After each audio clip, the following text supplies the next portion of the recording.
Aloha class, I wanted to help you with brief exercise 1-4 and 1-5.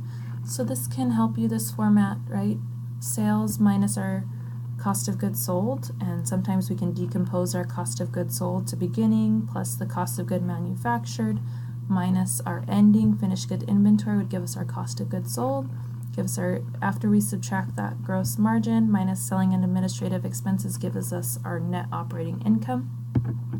So that should be pretty straightforward for 1-4. For 1-5 brief exercise, I would use page 42 in the textbook, right? Direct materials. We'll use this formula to get our raw materials used in production. So raw materials, direct materials, direct labor, manufacturing overhead, all three of these, and then add our beginning work in process minus our work in process inventory ending gives us our cost of good manufactured. So use this similar format for your homework. And the textbook talks quite a bit about this formula, beginning plus purchases minus our ending could give us our cost of goods sold, or we can manipulate that however we want. Oh, there it is, cost of goods sold, beginning plus purchases minus ending. They talk about books. We could talk about car doors. For example, if we had 5 car doors in the beginning of the year and I purchased 5 more, then I would have 10 available to use, those 10 car doors. And if we just started using them, you know, throughout the year, and then at the end of the year I realize what my ending inventory is, I go count and see how many car doors I actually have. Oh, I have 2 car doors, right? So somewhere between the year, I had 10 available and now I have 2 left, ending inventory.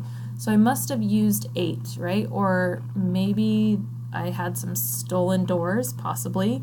So I either used them or they were stolen from me, right? And so this is where that formula comes into play. Beginning as my purchases, this is everything available.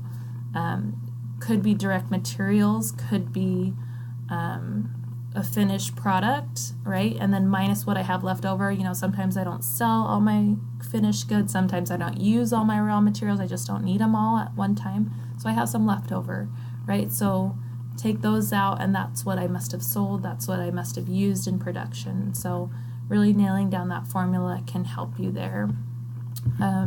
For the exam, there's this, I'll include this helpful handout for exam 1 that has the direct materials used, the cost of good manufactured, cost of goods sold, and then our income statement. Raw materials, work in process, finished good inventory, and our income statement. Those are the correct titles. And then this can help you identify these are the period costs, these are the product costs, things like that. So definitely nailing down this worksheet to help you master the material for exam 1.